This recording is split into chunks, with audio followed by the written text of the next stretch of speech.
चाहिए, वरना एक साइड एक भ्रम फैलता हुआ जो नजर आ रहा है उसमें से जो स्थिति साफ अगर नहीं होगी तो वास्तविकता लोगों को नहीं पता लगेगी। एक पंचायत हमने पीछे नारनौल में की थी, उसकी जानकारी सब लोगों को हुई। आज हमने ये कार्यक्रम रखा था और कार्यक्रम को शुरू करने से पहले कल हालांकि जो आंदोलनकारी थे उन लोगों से, उनके नेताओं से बातचीत वहाँ एडमिनिस्ट्रेशन की हो गई थी और उनके 12-13 लोग आए थे। डिप्टी कमिश्नर और वहाँ के जो और अधिकारी हैं उनसे बातचीत करने के बाद एक सहमति बनी थी कि एक सांकेतिक विरोध हम करेंगे, लेकिन रैली में कोई किसी प्रकार का हम कोई प्रदर्शन ऐसा नहीं करेंगे।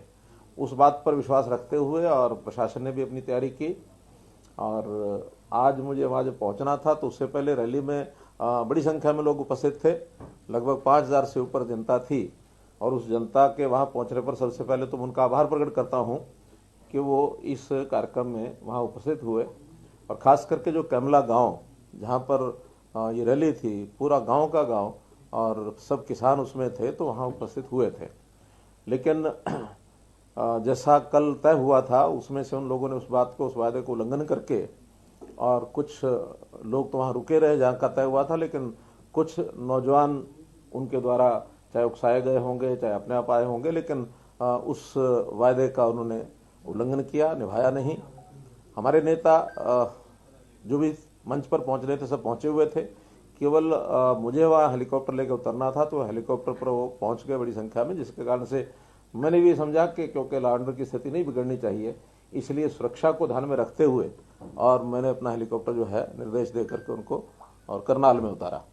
तो इसलिए कुछ समय के बाद हमारे प्रदेश अध्यक्ष उनका भाषण हुआ, शिक्षा मंत्री उनका भाषण हुआ, वहाँ जो विधायक हैं उनका हुआ, और जो नेता वहाँ पहुँचे थे सबके भाषण हुए। वास्तव में जो हमने किसान को बताना था वो सारा संदेश उन किसानों को चला गया। आखिर तो हमने अपने विषय बताने थे वो बता दिए गए, वो मैंने बताने थे या हमारे बाकी नेताओं ने बताने थे, उसमें कोई बहुत बड़ा अंतर नहीं था। लेकिन चूंकि गाँव के ग्रामीण क्षेत्र के उन लोगों को एक अपेक्षा थी कि मुख्यमंत्री आज आएंगे और उस इलाके के लिए कुछ ना कुछ विकास के कार्यों के नाते से घोषणाएं करेंगे, मुझे करनी भी थी।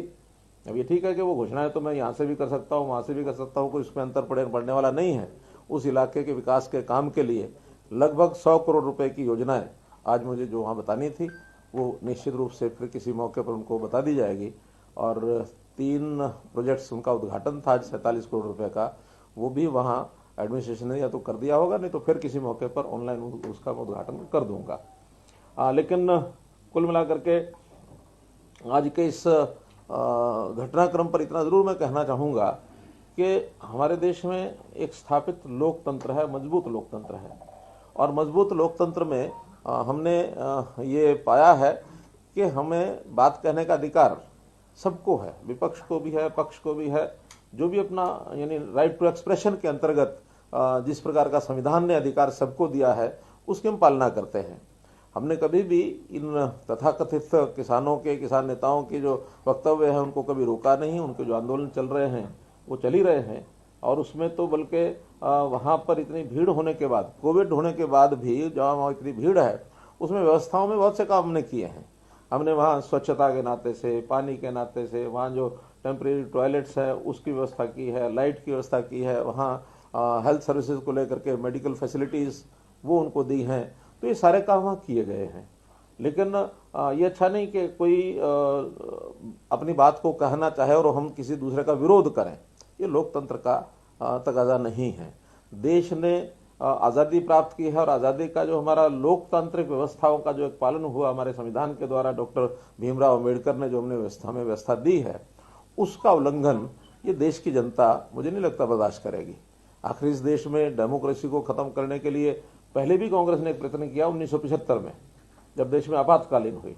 तो आपातकालीन के समय कांग्रेस का ये जो घिनौना काम है उसको लोगों ने उस समय पहचाना और कांग्रेस को नेस्तनाबूद किया, धराशायी किया। सत्ता इतने लंबी पुरानी उनकी सत्ता थी, उसको उखाड़ के फेंका। तो ये लोकतंत्र के प्रति हमारे देश की आस्था है, जनता सब जानती है।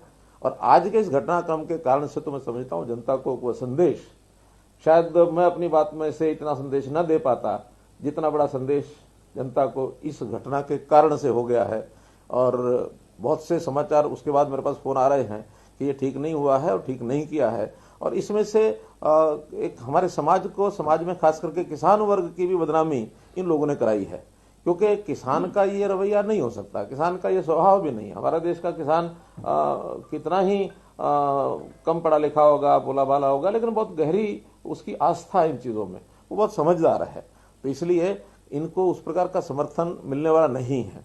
और इसमें भी अगर मैं किसी को, एक व्यक्ति को जिम्मेवार ठहराऊं, तो उसमें जो परसों से वीडियो चलाया गुरनाम सिंह चढ़ूणी ने, तो गुरनाम सिंह चढ़ूणी ने जो जिस प्रकार का उकसाने का काम किया कि मुख्यमंत्री की जो ये सभा है, ये पंचायत है, ये नहीं होने देंगे, और उन्होंने अपने नौजवानों को या अपने जो साथ लगे उनके लोग हैं उनको आह्वान किया कि मरोड़ निकाल देंगे, ये करेंगे, वो करेंगे। मरोड़ निकालने का विषय नहीं है मेरा, तो क्या, मैं समाज का प्रतिनिधि हूं, जनता का प्रतिनिधि हूं, मेरी कोई मरोड़ नहीं है। मुझे तो जनता के आशीर्वाद से ये स्थान अगर मिला है, तो ये जनता की अगर मरोड़ निकालनी है तो उनके सामने आ जाएगी, उसमें कहीं कोई देरी नहीं लगेगी।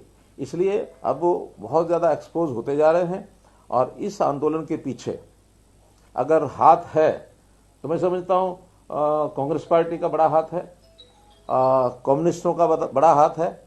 तो ये सारे लोगों को भी इस बात का ध्यान में आता है कि ये कोई तौर तरीका नहीं है, क्योंकि कांग्रेस के लगातार वक्तव्य इस प्रकार के आ रहे हैं, उकसाने के सबके सामने हैं, और जो नेता इनके जितने भी आंदोलन पर बैठे हैं और जो बातचीत में भी जाते हैं, वो सब कम्युनिस्ट विचारधारा के हैं।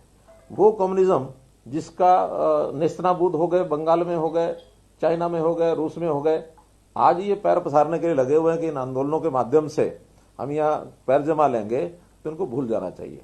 तो इसलिए मित्रों, आज का ये जो घटनाक्रम है, इसका मैं निंदा करता हूँ इसकी, और जिन्होंने आयोजन किया उनका मैं आभार प्रकट करता हूँ, चाहे वहाँ की जनता है, गांव की जनता है, उस इलाके की जनता है, चाहे वो कार्यकर्ता है, चाहे एडमिनिस्ट्रेशन है, मीडिया के लोगों ने भी बहुत सहयोग किया है। मीडिया ने सारी बात, चाहे प्रिंट मीडिया आज लिखेगा, चाहे इलेक्ट्रॉनिक मीडिया ने अभी तक दिखाया है, उनका सबका मैं आभार व्यक्त करता हूं।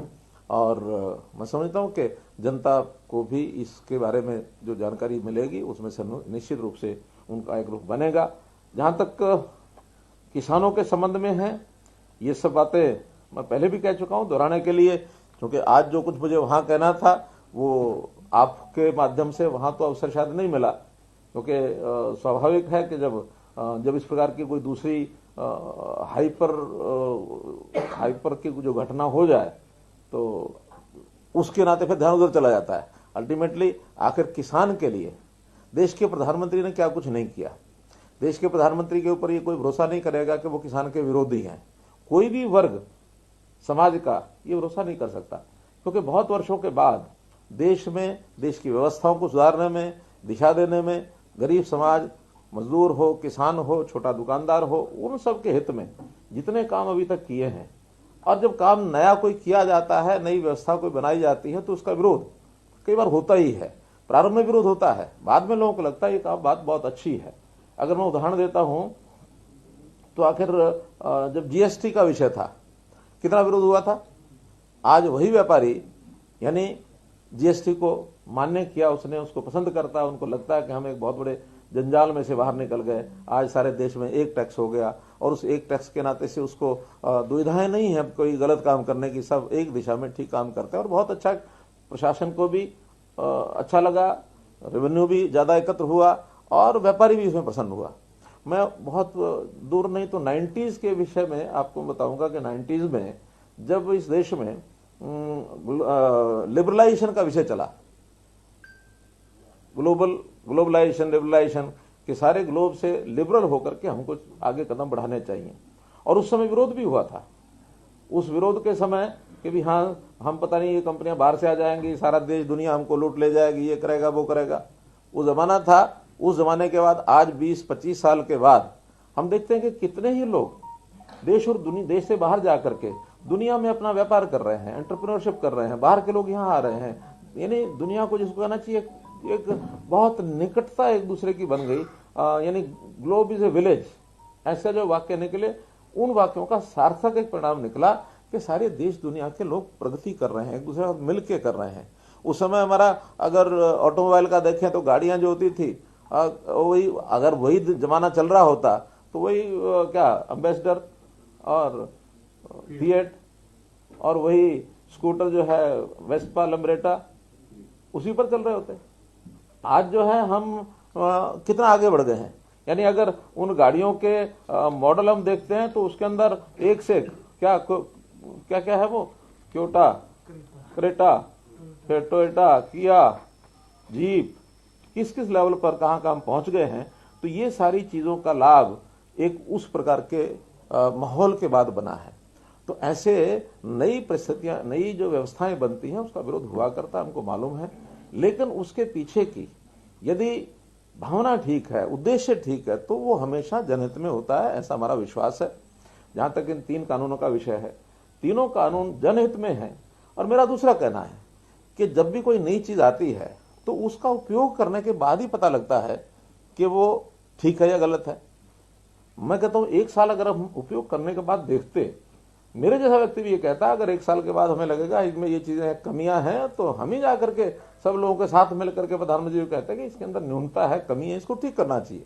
हालांकि आज भी बहुत से जब शुरू में विषय निकाले गए कि इसके अंदर इन प्रावधानों के अंदर बदल करना चाहिए, तो बदल करने के लिए आज भी सरकार तैयार है। लेकिन जो एक रट लगाई कि मैं ना मानू, मुझे तो चाहिए ना, क्या ना, तीनों कानून वापस लो। अब ये कोई जिद से ये प्रकार चीजें नहीं चला करती हैं। इसलिए 1 साल भर हम उसका उपयोग करें, और कोई गलत बात लगती है तो उसको हम छोड़ देंगे। और छोड़ने को आज भी बंधे हुए नहीं है। आज भी ये तीनों जो कानून हैं, ये कोई ऐसा नहीं है कि अनिवार्यता है किसान के लिए, अनिवार्यता नहीं है। मंडियां हैं, जहां तक मंडी का विषय है, सरकारी मंडियां आज भी हैं, आगे भी रहेंगी। उसके अंदर एमएसपी आज भी है, आगे भी रहेगा। एक रास्ता अल्टरनेटिव दिया गया है कि अगर प्राइवेट भी कोई मंडी आके खुलती है, उसमें यदि किसी को लाभ लगता है तो जाके बेचेगा, नो कंपल्शन। तो एक अल्टरनेटिव रास्ता दिया है, उसमें एमएसपी से ऊपर अगर मंडी में जाके कोई खरीदेगा तो उसको, किसान को बेचने में कोई आपत्ति नहीं होगी, बल्कि उसको लाभ ही होगा। पहले ये नहीं था। एपीएमसी एक्ट में एक प्रावधान है कि हर एक परचेजर जो है, जो बायर है, उसको अपने आप को रजिस्टर कराना पड़ेगा। मंडी से बाहर ना कोई बेच सकता, ना कोई खरीद सकता है। एमएसपी जो है मिनिमम सपोर्ट प्राइस नहीं, बल्कि मैक्सिमम, जिसको कहना चाहिए मैक्सिमम सेलिंग प्राइस, ऐसी उभर गई। हर किसी को लगता है ये एमएसपी है, इसके ऊपर नीचे तो करना नहीं, इसी पर खरीदना है, मामला खत्म। आज किसान को एक अल्टरनेटिव मिला। इसी प्रकार कंट्रैक्ट का जो नियम है, कंट्रैक्ट की खेती, कंट्रैक्ट की खेती किसी न किसी रूप में पहले भी तो चलती थी। आखिर 2 व्यक्ति मिलकर के, एक के पास जमीन होती थी, दूसरा उसको बुआई करता था। जमीन वाला इतना समय नहीं था या उसके पास साधन नहीं थे, या वो और कोई काम करता था अपनी खेती, वो जब नहीं करता था तो दूसरे को बटाई पर देता था। बटाई के नियम अलग अलग होते थे, कभी आधी आधी की बटाई होती थी, कभी 5वें हिस्से की बटाई होती थी, उन सब नियम अलग अलग हैं। और कभी ठेके के ऊपर होती थी, पैसा ले लिया और जो बुआई करने वाला उसी का नफा घाटा उसी का होगा। तो जो प्रकार पहले चलते थे, आज थोड़ा बड़े स्वरूप में दे दिए। उसमें इतना ही तो कहा कि अगर आप चाहें तो किसी कॉर्पोरेट घराने को भी अगर कोई आता है, वो अगर कॉन्ट्रैक्ट पे करना चाहता हो तो उसके साथ कर सकते हो, करना जरूरी नहीं है। कोई किसान उसकी मर्जी हो तो करेगा, नहीं तो नहीं करेगा। इसके लिए किसी प्रकार का कोई बंधन या जबरदस्ती या अनिवार्यता ये बिल्कुल कहीं नहीं है। तीसरा, भंडारण का विषय। भंडारण में क्यों अनिवार्य है? इसलिए है कि भंडारण के बिना हमारी जितने भी फल, सब्जियां और अन्न है, प्रधानमंत्री जी ने स्वयं हमको जो आह्वान किया, बताया कि 1 लाख करोड़ रुपए की फसल, फल, सब्जी ये साल में खराब हो जाती है लगभग। अगर हम हरियाणा की बात करें तो उसमें अगर क्योंकि 3-4%, 5% तो हमारा योगदान होगा ही, तो 5% का मतलब है कि 5,000 करोड़ रुपया यहां भी जाता होगा, 3-4,000 करोड़ रुपया यहां भी जाता होगा। कितने फल सब्जियां खराब हो जाते हैं, गोदाम में पड़ा पड़ा अन्न सड़ जाता है। कुछ लोगों का उसमें इंटरेस्ट भी होता है कि सड़ जाए तो ठीक, उसके बाद हम इसको खरीदेंगे। तो ये सारी चीजें ठीक हों, किसान को भी कोई वेयर हाउसिंग बनाने के लिए, कोल्ड स्टोरेज बनाने के लिए, कोई भी व्यक्ति, न्यू एंटरप्रेन्योर, स्टार्टअप, किसान या कोई व्यापारी इन व्यवस्थाओं में आकर के काम करेगा तो सहयोग मिलेगा सरकार को।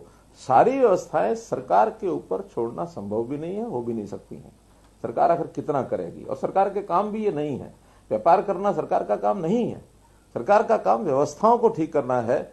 हाँ, जब कभी टकराव, इन चीजों में, इंटरेस्ट में जब टकराव होता है, प्रतियोगिता होती है, तो उसमें कहीं ना कहीं इस प्रकार के विषय भी होते हैं कि कोई एक मानो व्यक्ति लाभ कमाता है तो कई बार दूसरे की कॉस्ट पर कमाता है, दूसरे को हानि होने लग जाती है।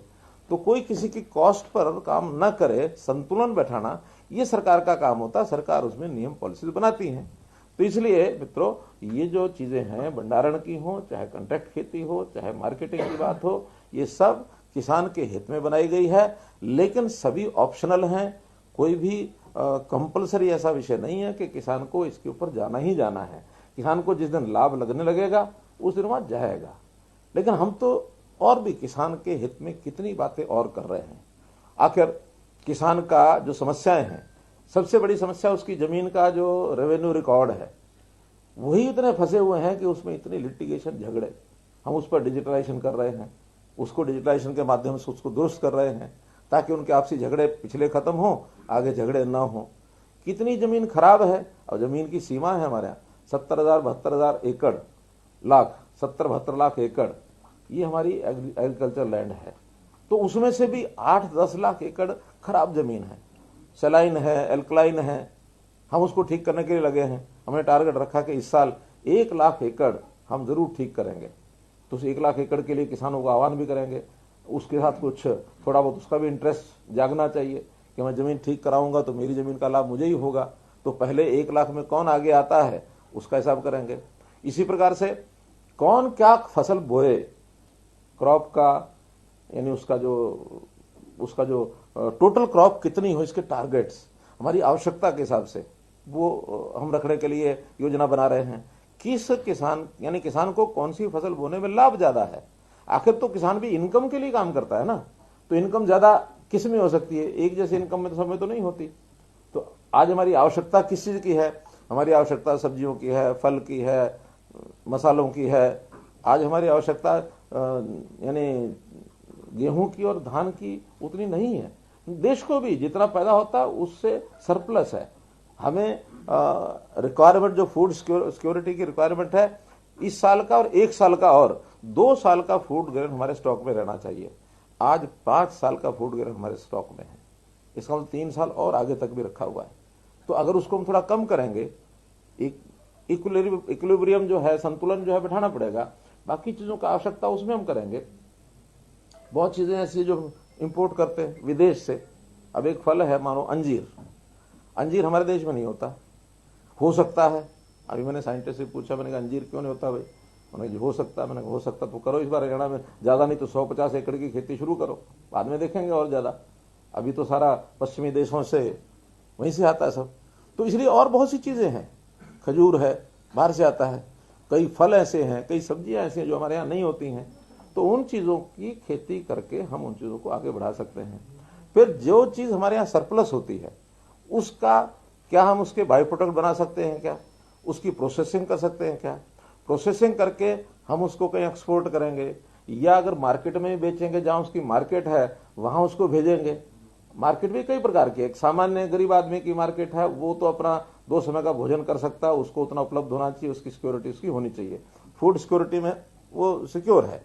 फूड सिक्योरिटी में 1 रुपया 2 रुपया 3 रुपया किलो अनाज जो है वो उसको मिलता है, और वो सरकार जो है उसको प्रोक्योर करती है। प्रोक्योरमेंट करने के बाद अनिवार्यता है सरकार की, देना ही पड़ेगा। तो इसलिए वो प्रोक्योरमेंट वो तो समाप्त हो नहीं सकती। लेकिन अच्छे ऐसे लोग जो अपनी कैपेसिटी अच्छी रखते हैं, जो जिनकी क्षमता है, बाइंग कैपेसिटी है, वो खाने के अच्छे प्रकार भी खरीदते हैं। जब अच्छे प्रकार खरीदते हैं तो उसके प्रोडक्ट वैसे ही बना करके बेचे जा सकते हैं। अब आलू है 5 रुपए 10 रुपए केजी है, लेकिन आलू की जो चिप्स है बनी हुई वो 20 रुपए पैकेट से लेकर 100 रुपए पैकेट तक है। तो ऐसे ही सब चीजों के प्रोडक्ट सीधा जो है एक सीमित सीमा होती है हर चीज के उपयोग करने की, चीनी है। अब सीधी उपयोग तो नहीं हो सकती, कोई सीधी थोड़ी खाएगा, उसके प्रोडक्ट बनते हैं, आगे प्रोडक्ट बना करके आगे बेचेंगे।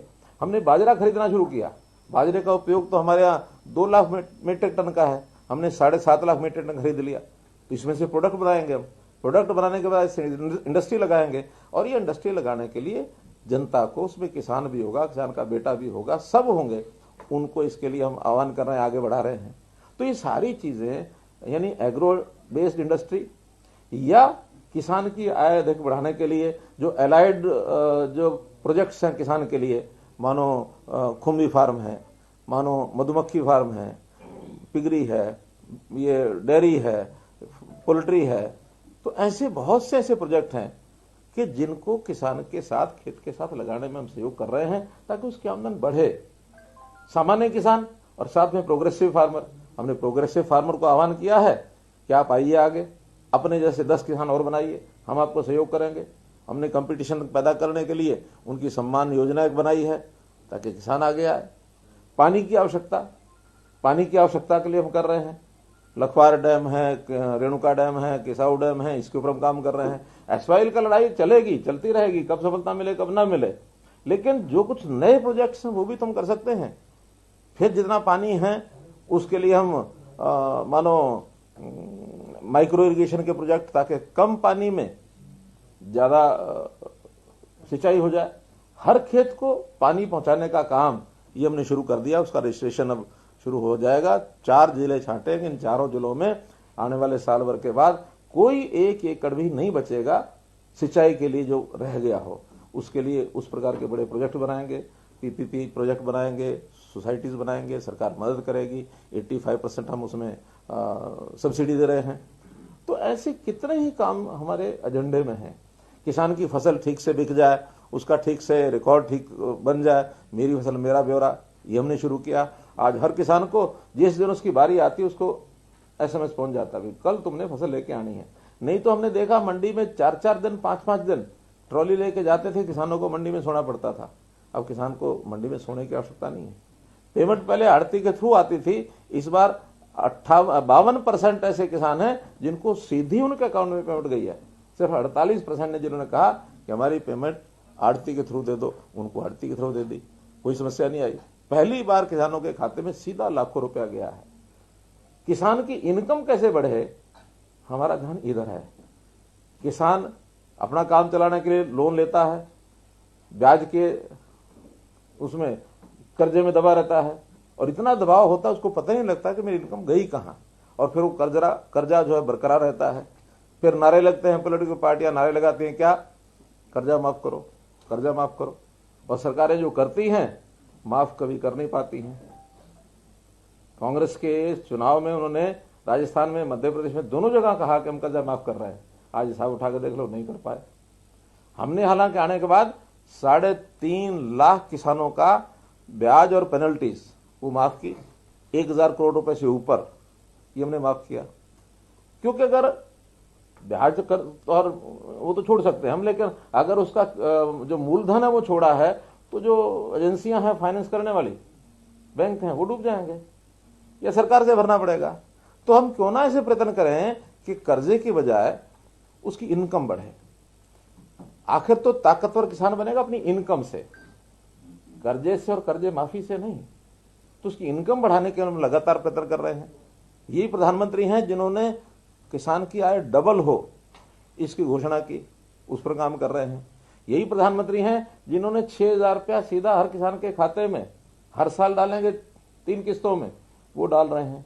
हमने भी 4 लाख गरीब परिवारों को मुख्यमंत्री परिवार समृद्धि योजना के अंतर्गत 4000 रुपया दिया है साल का, चाहे वो कोविड के दिनों में ही हमने दिया।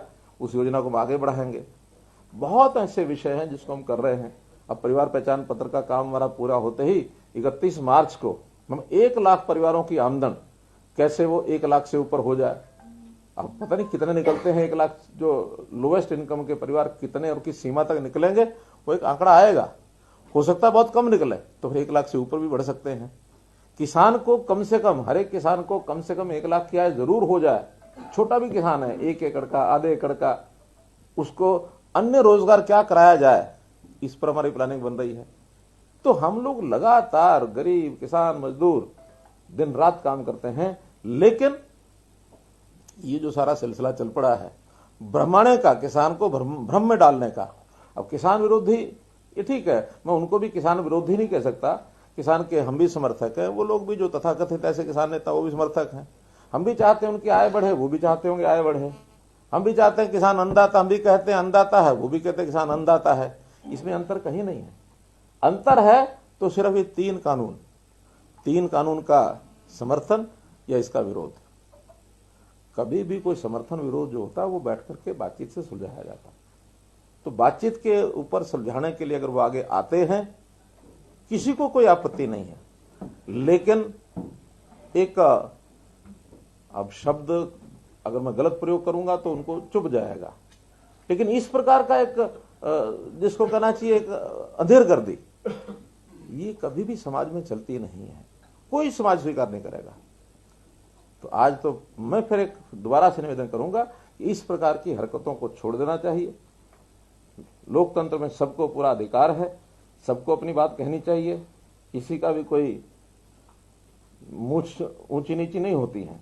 जब हम सब कर रहे हैं उनको भी इस प्रकार से करना चाहिए। और कुल मिलाकर मैं जो विपक्षी दल हैं, चाहे वो कांग्रेसी हैं, चाहे वो कम्युनिस्ट पार्टी के लोग हैं, ये लाल झंडे वाले जो लोग हैं, ये गलतफहमी न रहे, लोकतंत्र में विश्वास ये पैदा करें, वरना लोग जो है इनको सबक सिखा देंगे, ऐसा मेरा मानना है। मुझे आज के इस कार्यक्रम में जितनी बात ध्यान में थी आपको कही है, और मैं फिर कहता हूं कि आज के इस कार्यक्रम का जो संदेश जाना चाहिए था, मुझे लगता है मेरी बात वहां करने के बजाय शायद अब ज्यादा ही गया है। आज के इस समय की मेरी बातचीत को जितना लोगों ने रिसीव किया होगा शायद उस समय ना करते।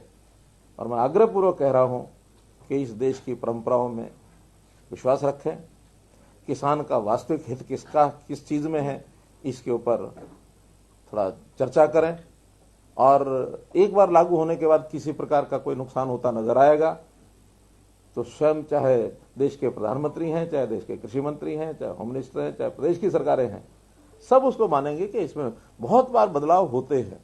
संविधान हमारा बना 1952 में 51 में, उसके बाद उसमें 100 से ज्यादा अमेंडमेंट हो चुके हैं। कितनी पॉलिसीज हमारी बदलती हैं। कभी एपीएमसी एक्ट किसान के हित में बताया गया था 80s में, लेकिन वही एपीएमसी एक्ट में संशोधन सब तरफ से आया है कि संशोधन करना चाहिए। हम भी कहते हैं, वो भी कहते हैं, कांग्रेस ने भी कहा है। और इन तीन कानूनों का प्रस्ताव अगर रखा गया तो ये कांग्रेस के टाइम पर रखा गया है। कांग्रेस क्योंकि कभी भी जो चीज को आगे बढ़ाना चाहती है तो उसमें हिम्मत नहीं होती आगे करने की, क्योंकि कांग्रेस के बारे में पहले जैसे कह चुका हूं कि कांग्रेस एक यथास्थितिवादी पार्टी है। कभी भी कुछ नया करने में उन्हें हिम्मत नहीं होती, डर लगता है उनको। और फिर जब डर लगता है, बाद में जब वो काम हो जाता है तो उनको एक और खतरा महसूस हो जाता है, हम तो नहीं कर पाए, ये कैसे कर गए। फिर उसके लिए समाज के वर्गों को, भिन्न भिन्न वर्गों को उसमें भय पैदा करना, और ये भय पैदा करके इस प्रकार का वातावरण बनाना, ये सब उनका बहुत समय से पहले से ही ऐसा वातावरण रहा है। क्योंकि इन्होंने 370 के समय भी यही किया, इन्होंने राम जन्मभूमि के समय यही किया, इन्होंने CAA के समय यही किया, आज भी यही कर रहे हैं। तो इसलिए न करें, क्योंकि इस लोकतंत्र में आस्था हमको तो रखनी है, उनको भी रखनी ही होगी। नहीं रखेंगे तो जनता उखाड़ के फेंक देगी। मुझे इतना बात कहना है। सीएम साहब आगे भी प्लान की जाएगी क्या? और आगे आज जो पंचायत प्लान थी वो आगे जारी रखी जाएगी?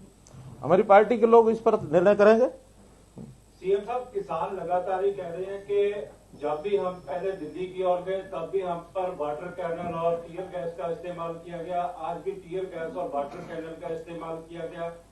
मुख्यमंत्री ऐसा लग रहा है कि किसान विरोधी। नहीं तो आपको क्या लगता है कि ऐसी छूट कुछ भी दे दी जाए, कुछ भी करें? हम यहाँ बैठे अपना ये प्रेस कॉन्फ्रेंस कर रहे हैं और बाहर कोई 100-200 लोग आ जाए, हम तो आपको प्रेस कॉन्फ्रेंस को डिस्प्ले सब करेंगे। हम तो शांतिपूर्वक जा भी रहे थे और शांति इंटेलिजेंस फेलियर है। नहीं, कोई फेलियर नहीं है, कोई फेलियर नहीं है। 2 दिन पहले से पता लग गया था, उनसे बैठ के बातचीत हुई थी, और बातचीत होने के बाद वहां फोर्स भी थी। आखिर उस फोर्स नहीं तो उनके ऊपर, लेकिन एक विश्वास होता है, जो विश्वास किया गया तो विश्वासघात कोई करेगा तो उसके साथ कुछ तो करना पड़ेगा। तो आप मानते हैं कि सरकार किसानों को समझा पाने में असफल रही? कोई असफल नहीं है। समझ ही नहीं पा रहे हैं। अरे मैं करूं, कोई असफल नहीं है। हमने अपनी बात समझा दी ना, और इतनी घटना के बाद तो ज्यादा अच्छी प्रकार से समझा दी। शायद अगर ये घटना नहीं होती तो मैं आपके माध्यम से सारे देश दुनिया को बता ही नहीं पाता, ये वहीं से आपको खबर लेनी पड़ती। इसलिए इसमें कोई समस्या नहीं आई है, किसान समझ रहा है, और बहुत थोड़ी संख्या में कम लोग जो हैं इसके ऊपर एक। और फिर दूसरा मेरा कहना है, किसान की समस्या है ही नहीं जिसके ऊपर ये बात कर रहे हैं। राजनीति है, शुद्ध राजनीति है, और इस शुद्ध राजनीति में जो फोर्सेस पीछे लगी हुई है मैंने आपको बता दिया, नाम लेके बता। ऐलान किया हुआ है कि 26 को हम दिल्ली भी जाएंगे, देखिए 26 26 को किसी पार्टी का कार्यक्रम नहीं है। 26 अगस्त एक राष्ट्र गौरव का दिन होता है। हमारे 26 जनवरी, हाँ 26 जनवरी एक राष्ट्र गौरव का दिन होता है। तो इस राष्ट्र गौरव के दिन में किसी की राजनीति नहीं होती है, और उसको भी अगर वो राजनीतिक उपयोग करेंगे तो ये बहुत ही मतलब एक शर्म का विषय होगा इस देश के लिए। दुनिया क्या देखेगी, क्या कहेगी। इसलिए इस विषय पर मुझे ऐसा नहीं लगता कि 26 जनवरी को इस प्रकार की हरकत वो करेंगे। आपने एक नाम लिया, गुरनाम सिंह चटनी का पर्टिकुलर नाम लेके बोला है, तो कोई फिर केस दर्ज करवाएंगे कोई उकसाने का और का? देखिए वो एडमिनिस्ट्रेशन जिनके जिम्मे काम है उस सारी स्थिति को देखने के लिए अध्ययन करेंगे, लेकिन कुल मिलाकर के वीडियो तो आपने भी देखा है, मैंने भी सुना है।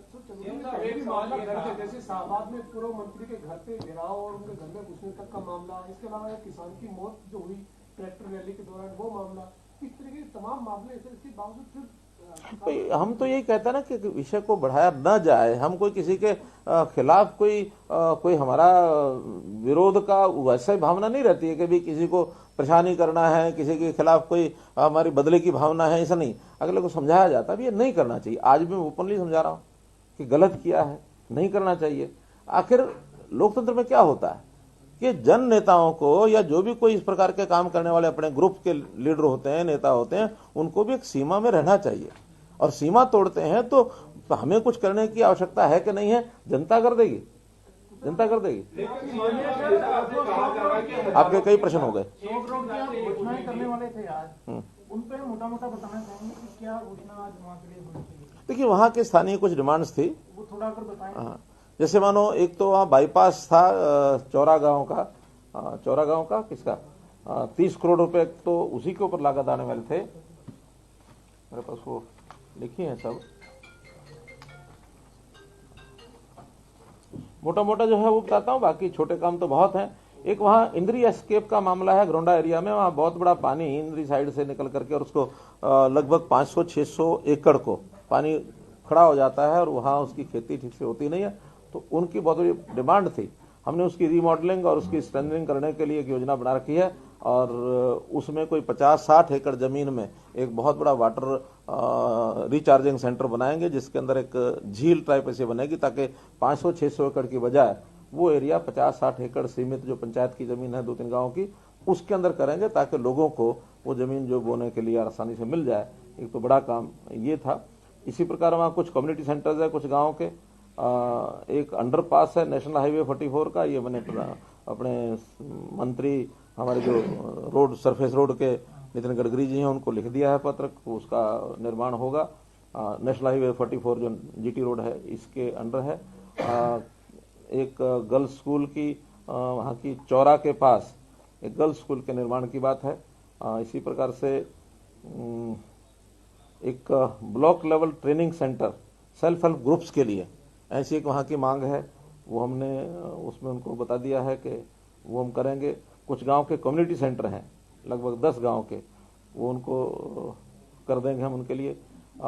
10 गांव में इसी प्रकार से जो योग कम व्यायामशाला, जिसमें से एक बड़े गांव का कोई जहां 5-6 एकड़ जमीन हो गई उसमें स्टेडियम और बाकी जगह में व्यायामशाला आसपास के जो गांव हैं ये सब करेंगे। कुछ 8 गांव के स्कूलों की नई बिल्डिंग बहुत पुरानी हो चुकी है, वो हमने मंजूर की है। एक हैफेड का कोल्ड स्टोरेज बस्ताड़ा गांव में, ये लगभग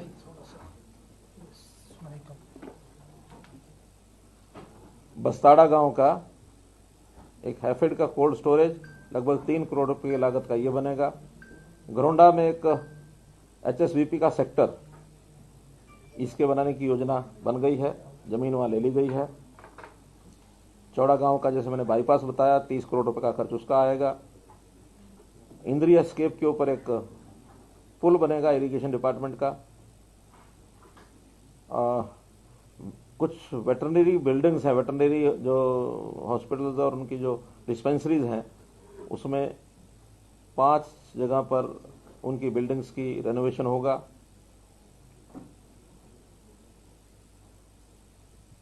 कमला गांव के कुछ 3-4 काम उन्होंने अलग से बताए हैं, वो सब करके और अलग से 2 करोड़ रुपए की उनकी हमने कैश ग्रांट भी उनको मंजूर की है।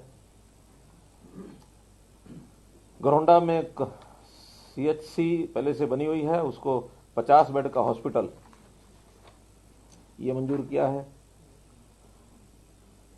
बस्ताड़ा में स्पोर्ट्स का एक जो स्टेडियम है, वो स्टेडियम बहुत पुराना बना हुआ है, उसकी हालत ठीक नहीं है, उसको रेनोवेशन उसका पूरा नई बिल्डिंग उसकी बनाई जाएगी। 6 गांव में सब हेल्थ सेंटर्स हैं, उनकी बिल्डिंग रेनोवेशन होगी, कुछ की नई बनेगी।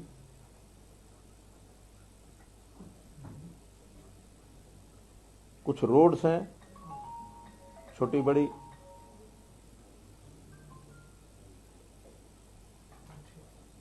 इस प्रकार से लगभग 100 करोड़ रुपए का ये पूरा काम, लगभग मैंने बताया, उसमें कुछ कम ज्यादा हो सकता है। तो ये योजनाएं वहां आज बतानी थी, आपके माध्यम से आज बताइए, उनको लिख करके वहां भेज देंगे ताकि उनको मंजूर करके वहां से। सर, जैसा आपने कहा कि कांग्रेस पार्टी जो है इस मामले पर कहीं ना कहीं राजनीति कर रही है। सर, 15 तारीख को अब पूरे देश के अंदर गवर्नर हाउस जो है वो घेरने की बात हो रही है और कहीं ना कहीं किसान आंदोलन पर राजनीति के साथ साथ जो वैक्सीन नहीं आ रही है कोरोना को लेकर, उसके ऊपर भी राजनीति हो रही है।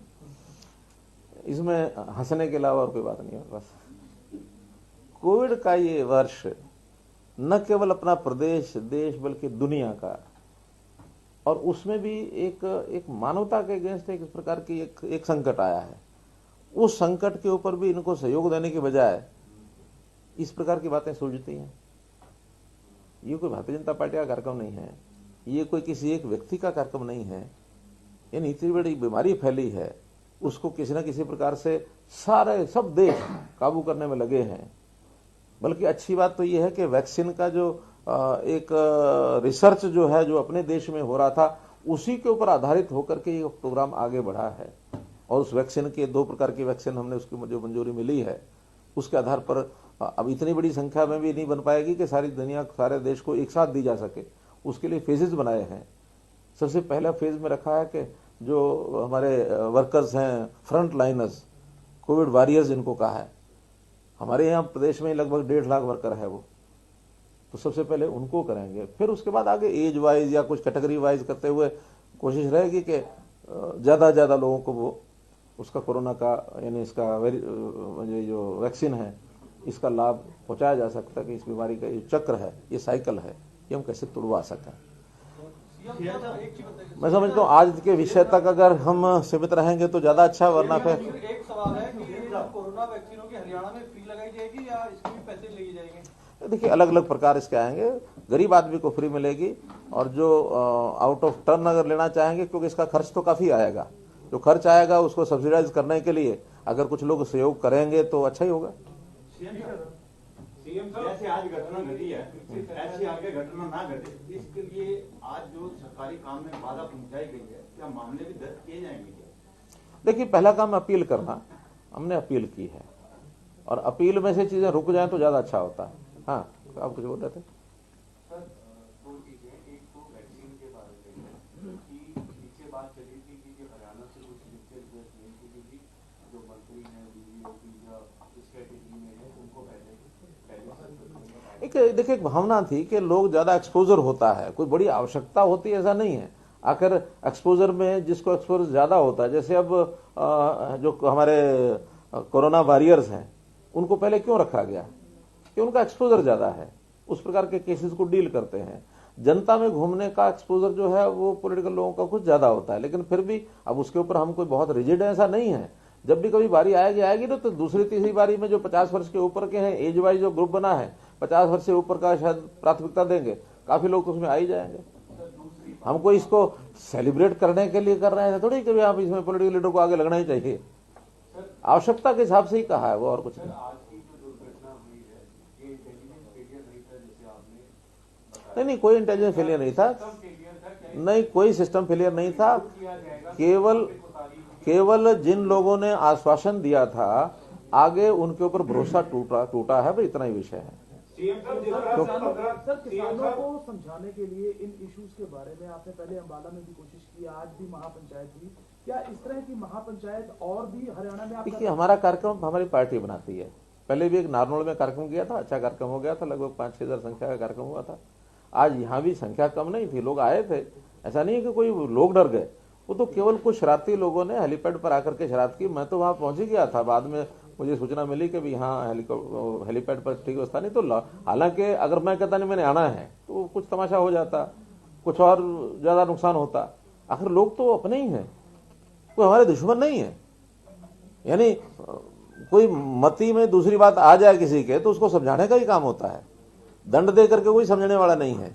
हमारे ही लोग हैं वो सारे, इसी प्रदेश के हैं। सीएम साहब, जिस तरह से मंत्रियों की बातचीत चल रही है, केंद्रीय मंत्रियों की भी चल रही है, और बातचीत का कोई ना कोई चलो नतीजा तो निकलेगा ही निकलेगा।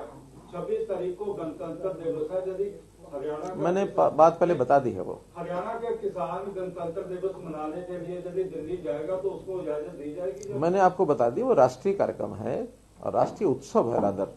तो राष्ट्रीय उत्सव जो होता है तो उसी भावना से किया जाता है, उस भावना से मनाएगा तो कोई कहीं जाए, लेकिन भावना अगर उलट हुई तो फिर वो ठीक नहीं है। जनता ही अपने आप उनको, मैं समझता हूँ, समझा देगी या उनके आग्रह करेगी तो वो अपने आप विड्रा कर लेंगे इस विषय को, ऐसा मैं मानता हूँ। कई दौर की बातचीत हो चुकी है, आप भी शामिल रहे, दिल्ली गए, रिलायंस और अडानी ने भी अपना फेवर दे दिया। जो 3 चीजों का विरोध था, एक तो कानून वापस लिंक है और दूसरा उनका था अडानी और किसान। देखिए, इन कानूनों में मेरा सवाल ये था कि इसमें आप इतनी बार शामिल हुए हैं तो आपको कहाँ लगता है कि मामला कहाँ पे अटका है और कैसे सुलझ सकता है जो पूरे देश की जनता? सुलझाने के लिए जितने बिंदु आए हैं सब पर कोई ना कोई मत बनाया जा सकता है, लेकिन वहां तो इतने घंटे बातचीत चलती है, आखिर में एक ही बात होती है कि क्या पंचादा क्या सिर मत थे परनाड़ा होते जाओ थे, आखिर में वापस लो जी। तो वापस तो सरकार नहीं लेने वाली, ये तय है। राज्य सरकार को छोड़ दिया जाए ऐसे, तो आपको लगता है उचित है कि राज्य सरकार इसको? वो तो अगर बातचीत में ये विषय निकलता है तो कोई दिक्कत नहीं है। अगर राज्य सरकार भी छोड़ेंगे तो राज्य सरकारों ने कुछ तो नियम पहले से उसमें बदलाव करने होंगे, कुछ नई बातें करनी होगी तो किसी नए स्वरूप में भी हो सकती हैं, उसी में संशोधन किए जा सकते हैं। लेकिन कहीं ना कहीं आपसी बातचीत में होगा तो एक विषय को छोड़कर बाकी सब चीजें डायलॉग के माध्यम से हो सकती हैं। एक चीज क्या कि एज इट इज उसको विड्रा करो, ये मुझे नहीं लगता कि सरकार विड्रा करेगी। सर, आपका जब आज विरोध हुआ उस मामले में भी पहले बार तक कांग्रेस के नेता लगातार एक ही बात कह रहे हैं विरोध के बाद कि अविश्वास में आ चुकी है सरकार और सेशन बुलाकर अपना बहुमत। मैंने परसों बताया था ना कि रात को जो आदमी सपने ले तो उसको कभी कभी पूरे हो जाते हैं, दिन में कोई सपने ले तो ये उसकी आदत ही होती है। तो वो आदत बड़ी बनाए रखें, दिन में सपने लेते रहें, रोज सोचेंगे कि आज हमारी सरकार आएगी का, बिलख रहे हैं। अब जो कोई बिलख रहा हो तो उसकी बिलखत में से चीज निकलती हो तो निकलती रहे। एक सवाल था, किसान जब आए थे शंभू बॉर्डर से जब दाखिल हुए थे तब बैरिकेड लगाए गए थे और किसानों ने एक मैसेज देने की कोशिश की थी कि सरकार ने रास्ते रोक दिए। अब हम शांतिपूर्वक ढंग से अपना प्रदर्शन कर रहे हैं। उनका प्रदर्शन चलते हुए भी 1.5 महीने से ऊपर हो चुका है और वो एक परिचय देने की कोशिश कर रहे थे कि शांतिपूर्वक प्रदर्शन हो। लेकिन पिछले दिनों से जो एक्टिविटी देखने के लिए मिली है, कभी मंत्री का विरोध, कभी आपका विरोध, और अब कहीं ना कहीं वो तोड़फोड़ पर भी आ गए हैं।